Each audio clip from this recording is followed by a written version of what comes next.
Olá, meu nome é Marco Antônio Abud, eu sou médico, psiquiatra. Nesse vídeo eu vou analisar a entrevista que o Wesley Safadão deu agora no domingo, há alguns dias, para a Globo, dizendo que ele passou mal, que ele teve uma crise, enfim, de ansiedade, que foi chamada crise de ansiedade no palco, e eu vou dar uma analisada nisso, em que prisma.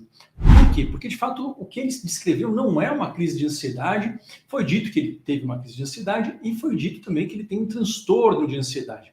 E eu não sei nada disso porque eu não conheço o Wesley Safadão. Porém, a forma como ele descreveu o que ele estava sentindo, que fez ele parar o show no meio, ter que sair do show, é uma forma muito típica e que acontece com milhões de pessoas e que não é uma crise de ansiedade, é um transtorno de ansiedade, caso de fato isso seja ocorrer. Mas, então eu vou fazer essa análise do que é que ocorreu na entrevista, o que a gente pode extrair do ponto de vista psiquiátrico. Eu, por questão de não dar nenhum problema em direitos autorais, eu imprimi aqui a transcrição e eu vou pegar algumas partes. Mas o que eu fiz aqui? Eu fiz aqui uma coisa que eu gosto muito de fazer.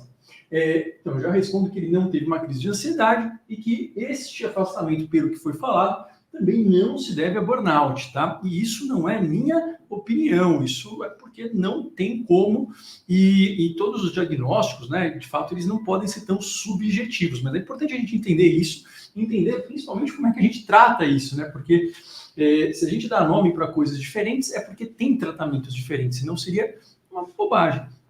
Então, assim, aqui eu fiz uma linha do tempo com o que eu tenho aqui, que a entrevistadora falou, Então, o Wesley Safadão está agora com 35 anos, 5 anos mais novo do que eu. Ele, aparentemente, pelo que eu entendi, mais ou menos, ele começou a cantar ali na adolescência, que não sei exatamente que idade foi, e ele, aos 25 anos, ou seja, 10 anos atrás, ele entrou em carreira solo aí para cantar a parte aí do forró, que tem aí 40 milhões de seguidores, enfim, tudo isso. Tem uma coisa aí que coloca que teve uma época que ele fazia até 50 shows por mês, que dá, enfim, quase 2 shows por dia, e agora ele reduziu para 25 shows por dia. E aí começa aqui uma frase, estou indo na ordem da entrevista. No dia 5 de agosto, estou gravando agora em setembro, então há um mês, eu estava a caminho de um show em Minas, e eu comecei a passar mal, de dentro do carro. E eu comecei a faltar o ar. Queria respirar e não conseguia. Quero ir para o hospital. Acho que estou morrendo. É uma situação que eu não sentia os meus dedos, Estava dormente. Enfim, aí, pronto. Diagnóstico de transtorno de ansiedade.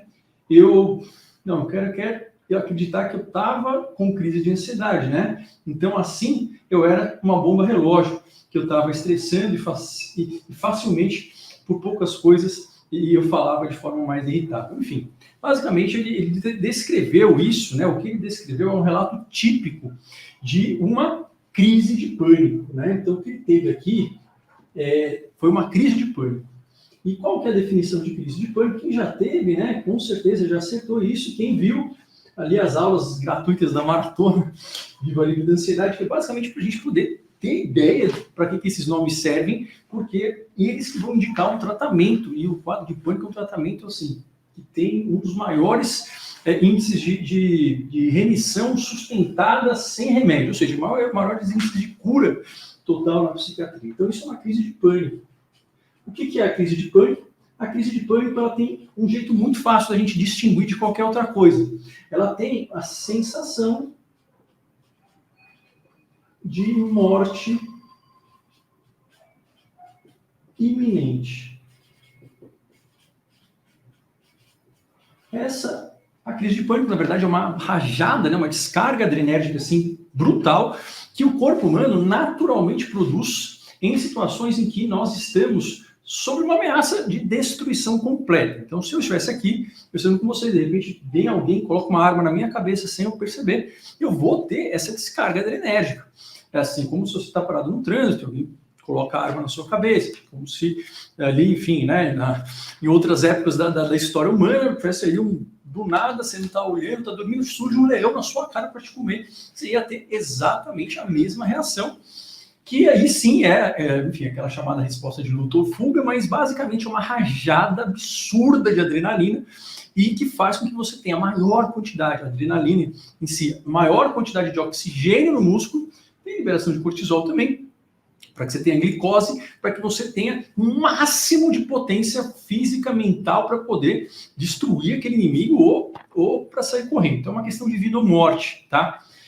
Só que nas crises de pânico, por N motivos, a gente não sabe exatamente a causa e não tem a ver com períodos em que a pessoa está estressada na primeira vez, isso é bobagem, tá? A primeira crise, ela vem do nada, ela surge out of the blue, em inglês que eles falam, vem de repente, você não tá, às vezes você está até no período mais tranquilo da vida, tá? Então não é em pessoas que estão estressadas, tá? Isso é besteira. Na primeira crise ela vem do nada, você que teve a primeira crise do nada, isso é normal e buscar explicação para isso até agora só se mostrou algo que não traz nenhum tipo de utilidade, tá? Quem falar o contrário, a pessoa simplesmente está falando algo que está enganada ali em termos do que é isso, porque quem inventou esses nomes foram os psiquiatras ali na década de 80.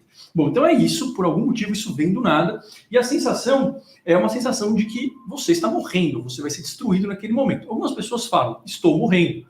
O que é comum falar? É comum falar, estou morrendo, vou enlouquecer, vou perder o controle, vou ter um ataque cardíaco, ou vou ter um AVC. Né? Mas normalmente enlouquecer, morrer, perder o controle e ter um infarto costumam ser as palavras mais usadas, né? E perder o controle é algo que é muito usado. Normalmente a pessoa não tem a menor ideia nem do que significa isso, mas é de que algo horrível vai acontecer. Tem vários elementos podem ocorrer e são elementos de descarga adrenérgica, tá? O sufocamento, a falta de ar, é uma falta de ar que é um truque que acontece nesses casos. É uma falta de ar por excesso de oxigênio, tá? Tem um excesso de oxigênio, uma baixa de gás carbônico. Isso é complexo, mas eu explico, enfim, em outros vídeos, outras lives. Isso causa uma alcalose respiratória e faz com que você... isso engana, né? O seu cérebro ali engana o fluxo sanguíneo em alguns centros de respiração e você sente que você está sufocando, mas é impossível você, de fato, sufocar com esse quadro, porque você está, de fato, com excesso de oxigênio. Aliás, uma das coisas que ajuda muito a melhorar esse formigamento, a sensação de dormência, às vezes no rosto, na ponta dos dedos, dos pés, pode dar uma sensação de realidade. Nesses casos, uma coisa que ajuda muito é você prender a respiração. Então, nesse tipo de pânico, é um pânico com características respiratórias, e isso não faz a menor diferença no tratamento, em geral, se você tem isso durante a crise, prender a respiração, né, você puxa o ar, prende ali uns 5 segundos, quanto você aguentar e solta. Você pode achar muita loucura, uma vez que você sente asfixia, mas tenta, porque isso vai melhorar e não vai demorar muito. Ou então você pode ficar tranquilamente, não vai ser tranquilo, brincadeira, vai ser desesperadamente, mas desesperadamente, mesmo se você não fizer nada, ela vai passar, porque ela não tem como durar tanto tempo, não tem tanta adrenalina no corpo. Então, ela não tem o poder de te matar, caso seja uma crise de pânico. Mas a primeira vez que você tem que ir obrigatoriamente ao pronto-socorro, porque a primeira vez é impossível, não existe quem possa diferenciar uma crise de pânico de qualquer outra coisa clínica. Então você vai fazer um infarto, vai fazer os exames que o médico pedir, né? E se vierem todos normais, isso é uma boa notícia, na verdade, porque de fato você foi lá. Normalmente quando você chega no hospital já melhorou um pouco, porque enfim, tem a duração dela, mas a ideia é que os exames normais eles são uma boa notícia, mas para quem sente isso nem sempre é. 40% das pessoas vão ter isso uma vez na vida e não vão ter mais. Mas uma parte das pessoas vão, depois da primeira crise, elas vão começar a ficar muito preocupadas com o fato de poder ter isso de novo. E é compreensível isso? Olha, é mais do que compreensível, porque a sensação de que você está morrendo e assim, pode vir a qualquer momento, em qualquer lugar. Isso pode ocorrer dirigindo, isso pode ocorrer num show, isso pode ocorrer em qualquer lugar. Imagina essa rajada, um terror profundo que você não sabe de onde vai vir. E a sensação de falta de controle é a pior tortura que um ser humano pode sofrer. E a gente vai fazer de tudo para não ter essa falta de controle. Então, se você fica pelo menos um mês depois da crise, preocupado em ter outras crises ou com as consequências que isso vai te trazer para a saúde, e normalmente isso vai levar com que inconscientemente a sua atenção, tem a ver até com mesmo os músculos visuais, que que vão escanear o seu corpo, você fique focado em ficar o tempo todo checando o seu corpo, ver se vem algum sinal de crise. Por quê? Porque a gente não consegue ficar sem controle. Então, se eu consigo antecipar, ou às vezes até se eu consigo causar quando eu quero, isso é menos angustiante do que a gente não saber quando vem. Isso é totalmente involuntário. E, então, se você tem duas crises e pelo menos um mês com essa preocupação em decorrência das crises, você já preenche os critérios para diagnóstico de transtorno de pânico. Por isso que, assim, eu não posso dar o diagnóstico de transtorno de pânico para ele. Por quê? Porque ele conta aqui uma crise, né, até esse momento. Por quê? Porque o diagnóstico psiquiátrico, que é uma invenção dos psiquiatras na década de 80, cujo único objetivo foi poder saber como tratamos esses quadros para que as pessoas não ficassem mais internadas e que elas pudessem voltar a viver, e é o pior que nós temos, exceto todas as outras tentativas que já foram feitas antes da década de 80, porque nenhuma delas servia para absolutamente nada.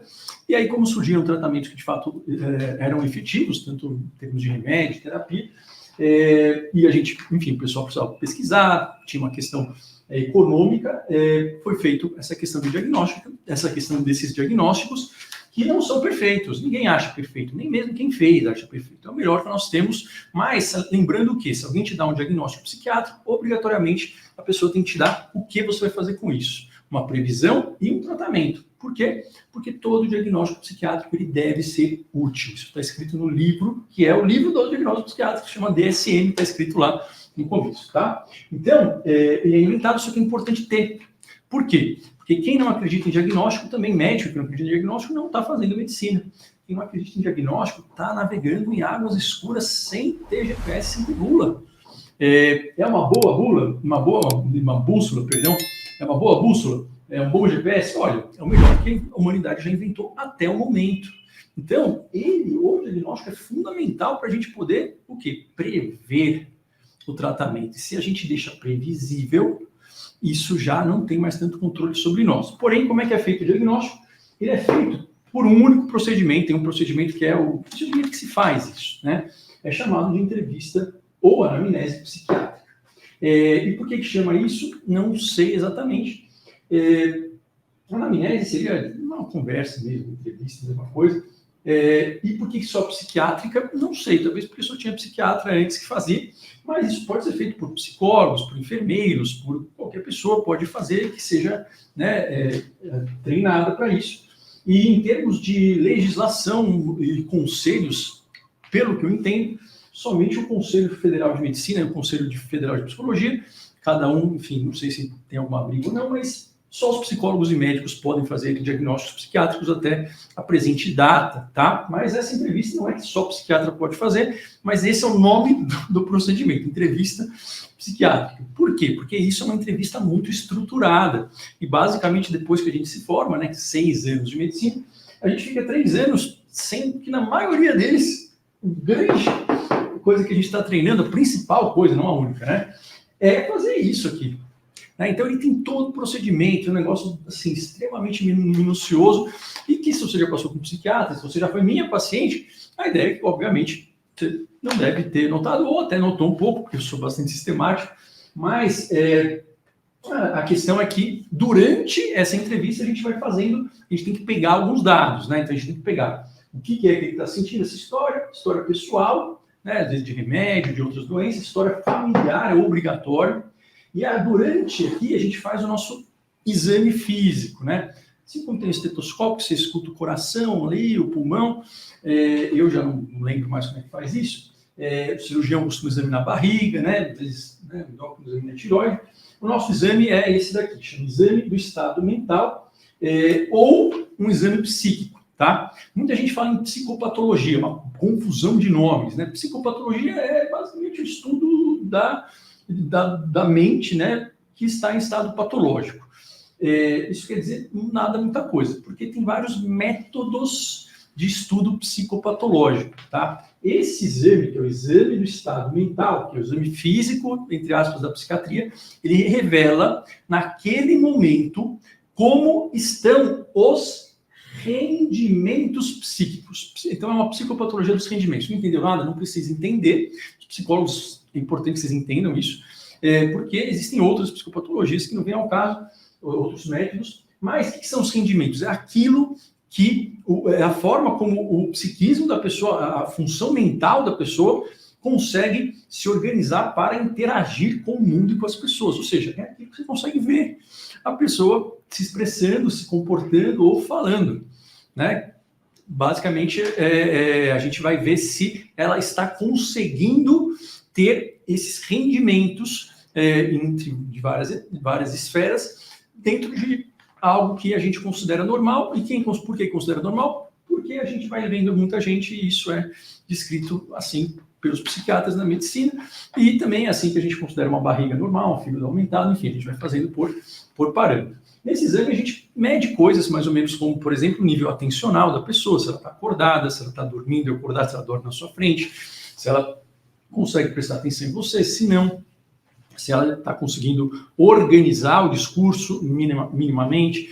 A gente consegue avaliar por alto nível de inteligência, principalmente o nível verbal, né? Não perfeito, mas a gente tem uma ideia disso, a gente tem uma ideia de como que está o funcionamento do pensamento, como é que está a oscilação de humor, de afeto, de expressão afetiva. O importante é entender que isso daqui o psiquiatra faz, na maioria das vezes, perguntando outras coisas, e aí ele está olhando isso, é normal, tá? Então não é uma conversa de amigo com o psiquiatra, porque senão você não sabe pagar.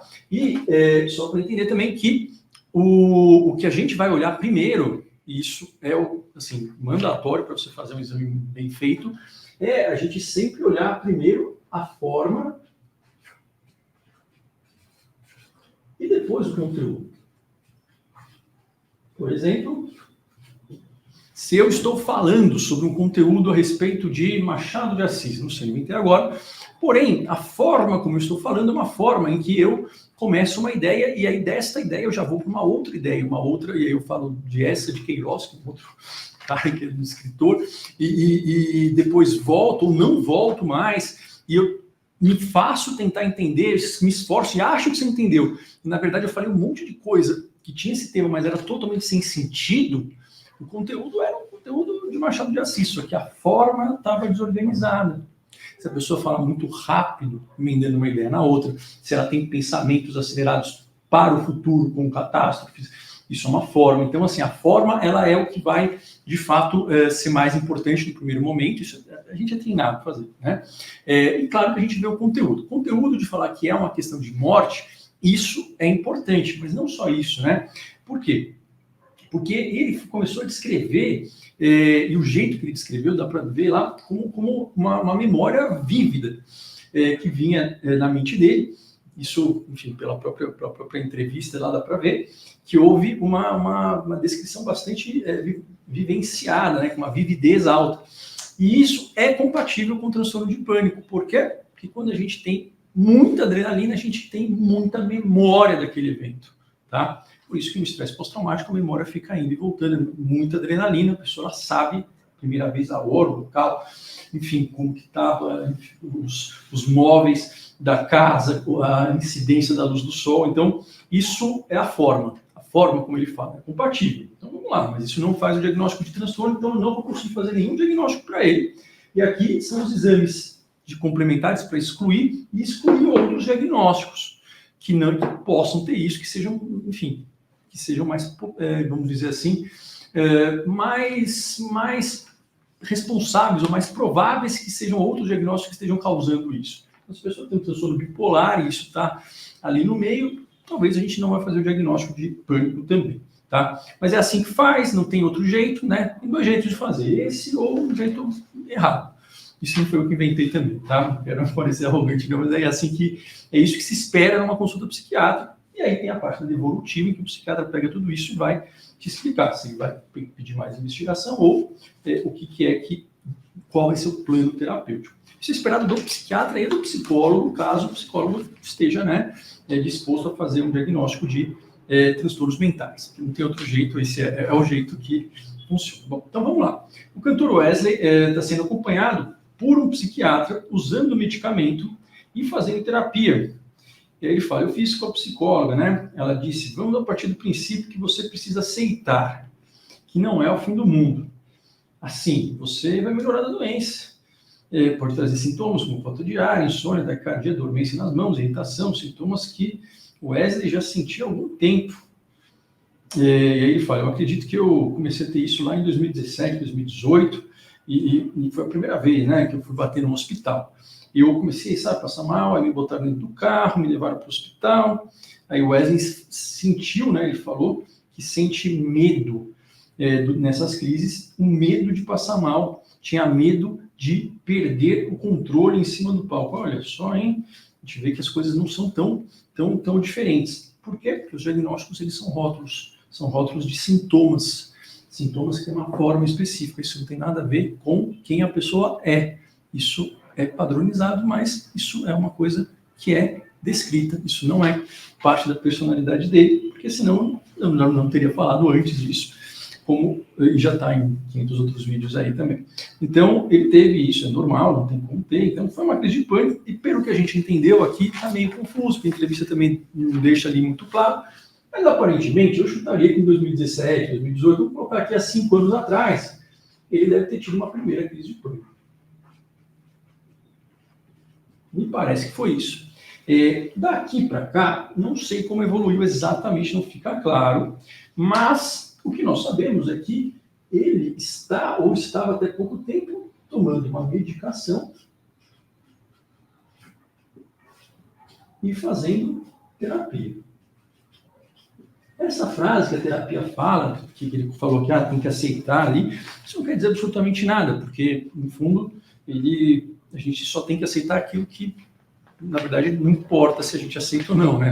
É simplesmente um redirecionamento do nível de energia, mas falar isso não vai fazer a crise passar, não é esse o tratamento, mas também não diz muito para a gente. E aí, olha só que interessante. Então, além disso, né? Então, ele falou que ele sentiu medo, mas aí ele volta um pouco para o presente, que ele fala que isso faz com que ele sinta medo de ter essas crises durante, medo de passar mal no palco. Tinha medo de perder o controle e medo, sabe, o medo de morrer. O medo de morrer, né? Isso, poxa vida, isso não tem nada que seja mais descritivo de pânico do que isso. Mas está faltando tempo, a gente não tem certeza. E eu tenho conseguido controlar, assim, sabe? Sei lá. E aí eu acho que a entrevistadora falou, não está muito boa essa transcrição, você começou a falar com o seu público, isso no último show lá em Natal, né? O que aconteceu naquele show? Aí ele falou, 30 minutos de show, eu quis me agoniar um pouco, né? A palavra agonia, assim como angústia e como ansiedade, são palavras que ao longo da história foram usadas de forma intercambiáveis. A maioria das línguas não faz a menor diferença, mas essa agonia que ele chama é uma ansiedade. Começou a ter uma pontinha de ansiedade. E aí ele falou, meu Deus, isso aqui não pode vir agora não, né? Aqui tem mais 2 horas de show. Então ele teve o quê? Teve um sintominha que lembrava ansiedade. O que lembra ansiedade? Qualquer coisa de que o seu corpo produz quando ele está agitado. Quando você está correndo, o sintoma vai ser parecido com ansiedade. Você está fazendo qualquer coisa que produz adrenalina. E nesse caso, no transtorno de pânico, ele tem uma naturalmente, né, um hiper scanner corporal que fica buscando involuntariamente mínimos sintomas e tem uma interpretação catastrófica dos sintomas. Faz parte do quadro. O que a gente não tem ainda é o tempo, né? Bom, mas vamos lá. Mas provavelmente sim, né? Porque senão não estaria passando por psiquiatra, mas não dá para afirmar. E aí, então, ele teve o medo de ter um ataque de pânico. E aí, ainda tinha mais 2 horas. E aí, ele falou, ele se esquivou, ele falou, sai daqui. Por quê? Porque se eu tiver isso aqui, vai ser o quê? Vai ser horroroso, vai ser vergonhoso e vou sair. Então, ele teve algo que todo transtorno de ansiedade tem, não é o único, que é uma esquiva fóbica. Você fala, não vou, não quero, para quê?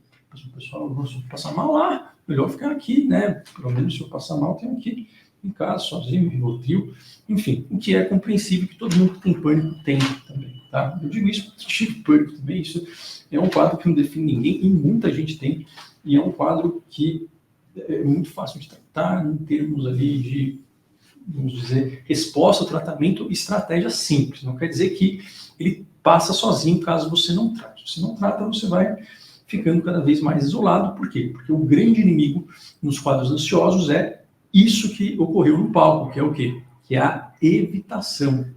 Então, isso foi um comportamento que ele teve lá, mas não estou dizendo que não é compreensível nem que é irreversível. Mas naquele momento que ele foi lá e saiu, veio uma sensação de alívio. E este alívio se associou à saída dele, e isso fez com que construísse uma memória de quê? De que ele saindo ou ele evitando coisas, ele evita ter esse sintoma, e se ele não evitar coisas, ele vai ter esse sintoma. Então, o que ocorre é que no pânico tem a crise, que é insuportável, mas ela não é o grande vilão, ela é uma fachada de enfim, né, uma coisa de fachada, assim, né? É um bode expiatório. O que tem uma preocupação, e se você se preocupa em não ter algo ou não pensar em algo, isso é a forma mais rápida de você pensar, de fato, em algo. E tem uma hipervigilância, né? Ou um hiperfoco no seu corpo. Pode ser através de medidas de pressão, oxímetro, ou mesmo você faz um escaneamento corporal ali 24 horas, junto com uma interpretação errada, catastrófica, de qualquer sinal de adrenalina, de desconforto. Isso está presente obrigatoriamente. E aqui tem o quê? Uma mudança comportamental. Que é o quê? Que é você usar ou um amuletozinho, alguma coisinha para garantir que você não tenha pânico, que é aquele famoso Rivotril na bolsa, tem aquela figa que pode ser, né, que você entra no bolso, garrafinha de água, né, qualquer coisa que você tenha ali à disposição, pode ser a pessoa que está do seu lado, eu posso sair com meu marido, com a minha esposa. Então, é uma mudança comportamental, às vezes ela é uma mudança em que você consegue fazer as coisas que você quer, mas com algum amuleto, então quer dizer o quê? Sem esse amuleto, o seu cérebro entende que você não consegue, ou uma evitação continuada de locais. E aí, normalmente, pode ser vários locais, e aí, quando essa evitação ela está pronunciada em alguns locais, né, específicos, ou vários locais, o critério é que, se você começa a evitar muitos locais, a gente passa a chamar isso de agorafobia. Por quê? Porque nós temos nomes péssimos e não faz o menor sentido. Ágora era uma cidadela grega, e vocês estão vendo aí, mas não tem nada a ver, ele vai passar mal em qualquer lugar, ele não vai sair pelo medo de passar mal. Então, a agorafobia não é o medo de lugar cheio, nem de lugar vazio, não é o medo de você estar na fila, não é o medo de você estar em lugares fechados, não, é o medo de você sentir algo fisicamente, normalmente é uma crise de pânico, e ser vergonhoso ou muito difícil sair daquele lugar, tá? Então, ele descreve que teve, né, enfim, ele está tendo esses dois componentes. Então, ele tem todos os elementos de um transtorno de pânico, mas nós não podemos bater o martelo. Por quê? Porque tem um elemento que é o tempo. Isso tem que durar pelo menos um mês. Ah, Marco, mas está durando. Olha, não sei, está durando, mas você não tem certeza. E a gente tem que sempre ter um olhar aqui de Sherlock Holmes investigativo. Eu sei que às vezes para muitos psicólogos é difícil, né? Porque aqui a gente não interpreta coisas. Aqui a gente vai buscando pistas e buscando evidências. Né? Então é um olhar ali muito detetive mesmo, tá? Por isso que é outro tipo de entrevista. Bom, aí aconteceu aqui que aí ele teve isso, e aí saiu de lá. E aí quando ele saiu de lá, ele falou que estava meio com uma confusão mental. Bom, ele falando, apareceu lá, falou coisas organizadas, mas possivelmente, se ele estava com esse formigamento, isso pode dar algum sintoma de distanciamento da realidade, a famosa desrealização ou despersonalização, que no contexto da crise de pânico é causada pelo excesso de oxigênio e o sangue fica muito alcalino, tá? Isso passa, não deixa ninguém louco. Não é impossível ficar louco com isso, impossível. Isso eu dou minha garantia. E, aliás, se você tem medo de ficar louco, a chance de você ficar louco é quase zero, tá bom? Mas isso aqui é comum no quadro. E aí ele falou que há um tempo atrás, quando ele procurou orientação médica ano passado, está escrito quando, o médico falou para ele parar por alguns dias. Parar, trata o transtorno de pânico? Também não trata. Por quê? Porque isso daqui vira um ciclo. Então, para tratar o transtorno de pânico, nós temos que acabar com essas preocupações e acabar com essa evitação. Sendo que isso em toda a natureza, isso é um conceito básico que enfim, norteia toda a neurociência até o momento, não há forma de nós criarmos ou modificarmos nossas sinapses de forma permanente, estrutural, que não seja por mudanças no comportamento. Tem que ter uma mudança motora. né? O pensamento, a gente faz algumas estratégias ali, mais para não deixar de atrapalhar, mas se você quiser saber como que você para de se preocupar, como você para de ter pensamentos intrusivos, a gente vai focar no comportamento, porque é isso que faz, o nosso cérebro ele responde a isso, o sistema nervoso de qualquer espécie responde a estímulos ambientais. Isso daí é bastante conhecido, desde 2000, o famoso experimento de Kandel, psiquiatra ganhou o prêmio Nobel. Ele tinha uma anêmona do mar, que eu não sei o que é, mas tem poucos neurônios. E aí tinha duas, uma ele deu um estímulo ali musical, xxx, a outra ele não deu estímulo nenhum. Foi ver depois, essa daqui tinha um número de sinapses, de conexões, de caminhos entre os neurônios muito maior do que a outra. Então, de fato, isso permaneceu, mas isso precisou de uma repetição, tá? Então, o que ocorre é que você vai formando uma memória de que você precisa aliviar, de que se você não aliviar, você vai passar mal, que você não dá conta e que você precisa ficar checando seu corpo o tempo todo. E cada vez que você faz isso, isso continua se mantendo, e aí as outras partes elas vão ficando meio desligadas. É isso que acontece. A boa notícia é que o cérebro é plástico a vida inteira, né? Então, ele com 35 anos, com pouquíssimo tempo de tratamento, daria para a gente melhorar isso. O que é estranho, no caso aqui, então ele está tomando remédio e já fazendo terapia há anos. Quer dizer que, então, ele parar de fazer shows, vai passar isso? Não é provável. Aliás, não passa caso a gente use o conhecimento que temos. Ninguém prevê o futuro, mas acho que serve também qualquer profissão nossa, né? Aí começou a se desesperar, eu preferi dar um basta. Antes que o pior acontecesse, foi difícil, viu? Bom, aí eles falam ali, fui fazer um comparativo, alguém tapasse no nariz e minha boca, ficar sem respirar, sufocamento, asfixia, desespero, perfeito. Todo mundo quer ver o Safadão dançando no palco, feliz, nas redes sociais, cobrança, influência, perfeito. Tudo isso colabora, o mundo está muito louco. Mas a gente não sabe se isso causa, provavelmente não, porque já tinha isso antes de redes sociais, e talvez tenha piorado, mas uma vez que começa nisso, você não deve procurar a causa, tá? Porque se você fica indo na causa, indo nas redes sociais ou indo em qualquer outra questão, basicamente isso vai fazer só você perder tempo, isso vai continuar, e a gente quer que isso seja quebrado o mais rápido possível, né? Então, assim, redes sociais é um problema, alguém está filmando, mas também não é ela que vai resolver o problema, tá? E não foi ela que causou, porque a gente tem múltiplas causas, não sabemos exatamente o porquê, mas isso já existia antes do Instagram também, tá? E era um padrão bastante parecido. O Safadão completou 35 anos, normalmente a primeira crise era um pouco até mais cedo do que isso, viu? Talvez ele tenha tido algumas aqui, não falou, não dá para saber. E passou com mulher e os filhos na tranquilidade do Hades. Não tem a menor relação com nada. Fazia muito tempo que isso não acontecia em 2017, parece que foi ali uns 30 anos, né, que ele teve a primeira crise, que foi a primeira vez que ele falou que pararia de cantar. E olha que interessante. Isso daqui é importante, porque qual é o problema do transtorno de pânico? Não é o sofrimento só da crise. Tem pessoas que tiveram uma, duas crises, não tiveram mais nunca na vida. Mas o problema é o quê?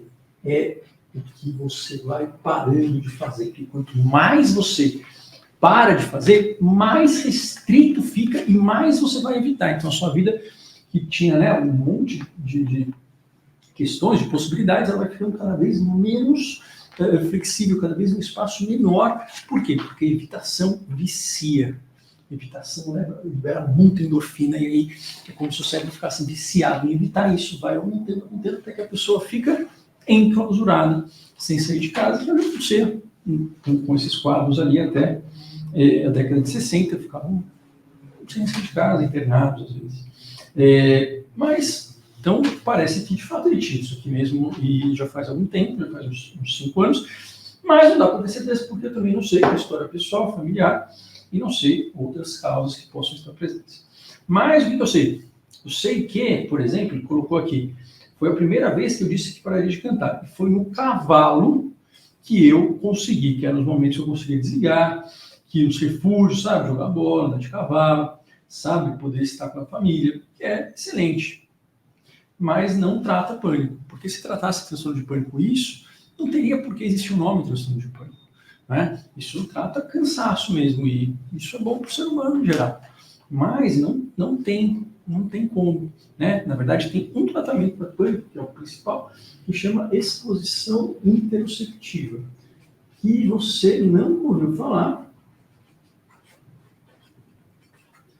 que faz parte do quê? Da terapia cognitivo-comportamental para o pânico. Só que, se você fez TCC sem isso, ela é 7 vezes menos eficaz, ela tende a não ter a menor utilidade, ou seja, você fez técnicas de respiração, de relaxamento, técnicas de desafiar pensamentos, de buscar crenças, e até mesmo de tentar enfrentar algumas situações, mas você não fez este procedimento específico, bastante estruturado, basicamente a chance de você melhorar era a mesma coisa de você fazer nada, ou, enfim, do cavalo ou da vida, porque se fosse melhorar com isso, não precisava ter o diagnóstico. Ninguém é dono da verdade, ninguém prevê o futuro, mas todo o estudo de todas as ciências é para que a gente consiga ter algum grau de previsibilidade e poder ter algum grau de controle, tá bom? Então, não é esperado. Se você sente isso que ele sentiu, isso não é burnout, isso não vai passar, tá bom? Com as férias, e isso dá para você a questão, duas coisas muito importantes. Você não é louca, porque ele teve, eu tive, e assim, ele fazia 50 shows por mês. Agora ele não está fazendo 25, para falar. E agora que deu? Então, não tem o menor sentido. Isso é uma enganação que o nosso cérebro entra e não sabemos exatamente por quê, mas tem entrado aí desde a Revolução Industrial. E o fato é que é desesperador e tudo que a gente faz para aliviar e não tem como não cair nessa armadilha faz piorar. E sozinho é impossível. É impossível por quê? Porque aqui vai ser desesperador. E você querer ir no show, então quer dizer que eu vou enfrentar, vou parar de evitar tudo, vou lá, também é uma péssima ideia. Por quê? Porque o que a gente quer é fazer com que esse circuito ele vá girando no contrário, mas fazendo isso de uma forma gradual, que consiga ser repetido e sustentável. Para quê? Para que uma hora você vai sobrescrever a memória de medo com uma memória de vitória. É isso, a gente não apaga essa memória, a gente constrói uma outra em cima, e isso é o que é feito neste modelo de exposição interoceptiva. Quanto tempo isso demora no pânico? Olha, demora, na verdade, não tem a ver com o tempo, mas tem a ver com a quantidade de horas e de intensidade que você faz isso aqui. Então, estima-se que mais ou menos 15 horas disso daí seria o suficiente. E tem protocolos muito loucos, né? Não recomendo que você faça isso. Por exemplo, na Suécia, eles tratam em 4 dias. E o tratamento de 4 dias dura por 4 décadas, né? E costuma ser um quadro que se tratar, ainda mais nos estágios iniciais, costuma ter uma resposta excelente e normalmente a gente nem usa remédio, viu? O remédio ele serve como um adjuvante ao tratamento. É como se fosse um whey protein para a gente treinar esse músculo aqui que está enganado, né? Como se fosse um alarme de incêndio que está acontecendo, né? Na cabeça está desregulado e a gente precisa silenciar. Parece que o fio que corta o alarme parou, tá disparando não com incêndio, mas com a torradeira, com banho, enfim. E aí os remédios, assim, tem os tarja preta que são como se fossem fones de ouvido. Fones de ouvido não, perdão, você corta a luz da casa inteira, você não consegue nem ouvir aquilo, não consegue fazer nada. O antidepressivo serotoninérgico ele serve como um abafador de barulho. Né? Ou seja, você sente de forma mais suave para você poder o quê? Consertar o alarme que é feito com esse tipo de intervenção. Quer dizer, então, que TCC trata?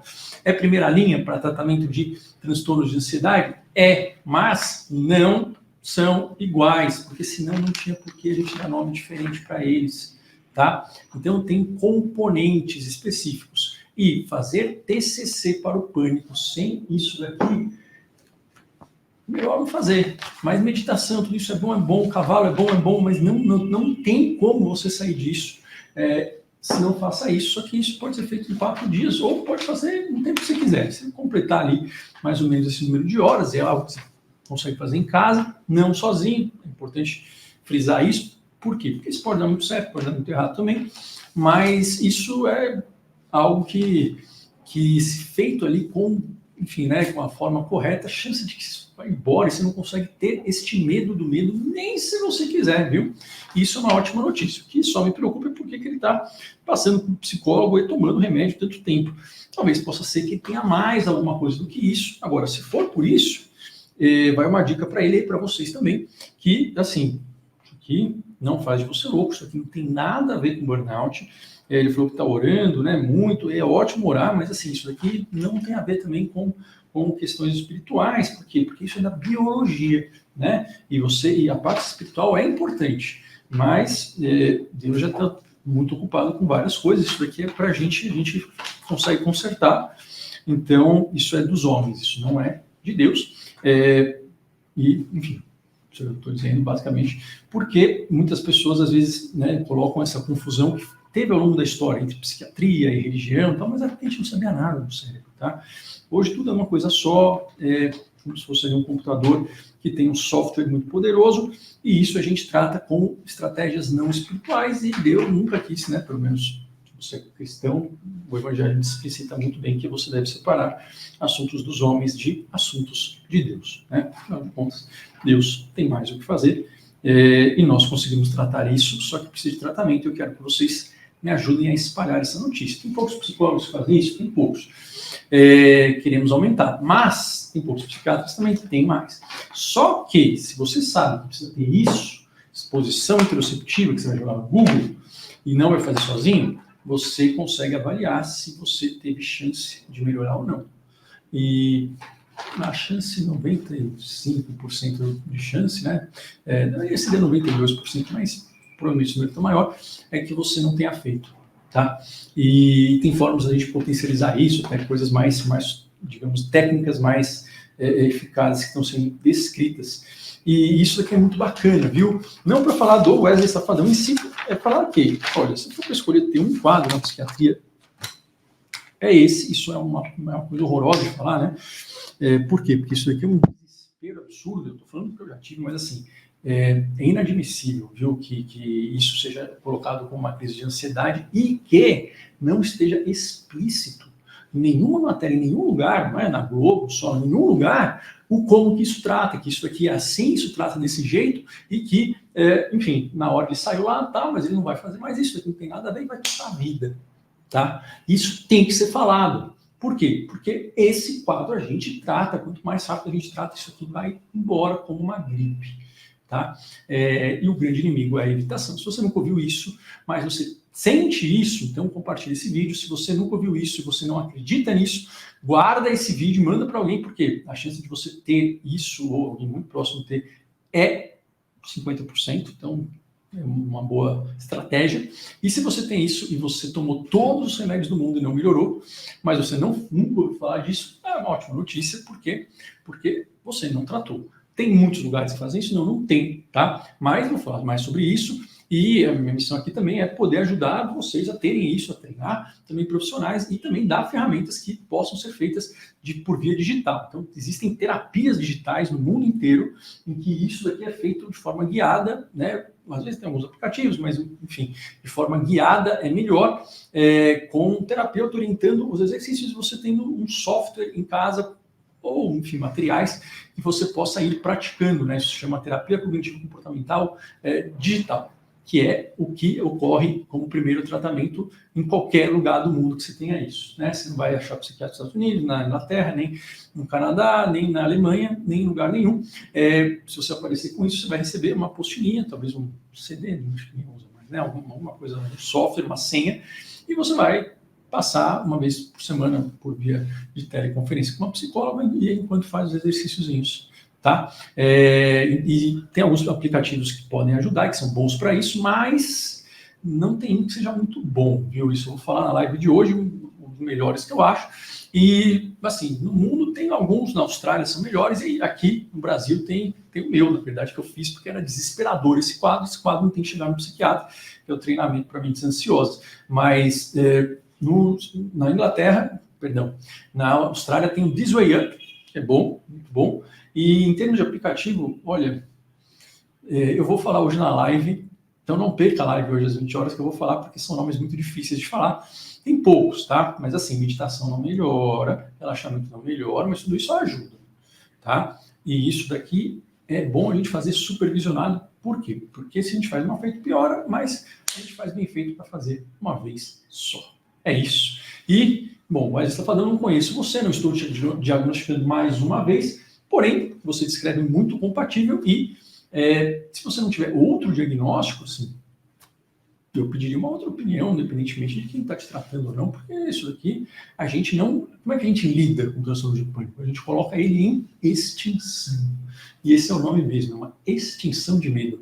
Nome bacana, né? Esse é o procedimento, digamos, psicológico que é feito. Isso ocorre em qualquer animal, mas precisa ser feito, porque senão isso não passa. Mas com certeza ele vai recuperar rapidão disso daí, né? Certo? Espero que vocês tenham gostado do vídeo e deixem os comentários, não percam a live hoje à noite, às 20 horas, e a maratona lá tá todos os quadros. Quem assistiu a maratona, muitas pessoas já sabiam que era isso daqui, né? Quem teve, com certeza já sabia. E aí você já consegue dar um nome, e isso não tem nada a ver com você, porque isso não faz de ninguém fraco, isso não faz de ninguém, enfim, nervoso, você não precisa relaxar, e se você parar de trabalhar, isso só vai piorar, tá? Você precisa tratar, simplesmente como qualquer outro quadro. E chega da gente ficar falando, né, desestigmatizando, mas também sem dar uma solução. Não, a gente não é isso daqui, mas é um negócio médico, tem nome, o médico trata, para quê? Para que a pessoa volte a ser livre. Todo quadro chama de liberdade de escolha, aumenta o risco da pessoa ter uma vida enclausurada, ter doenças, mas são quadros que são altamente tratáveis, tá? Espalhe essa mensagem, vejo vocês daqui a pouco, deixa um like aqui no vídeo, até o próximo vídeo, até as próximas lives.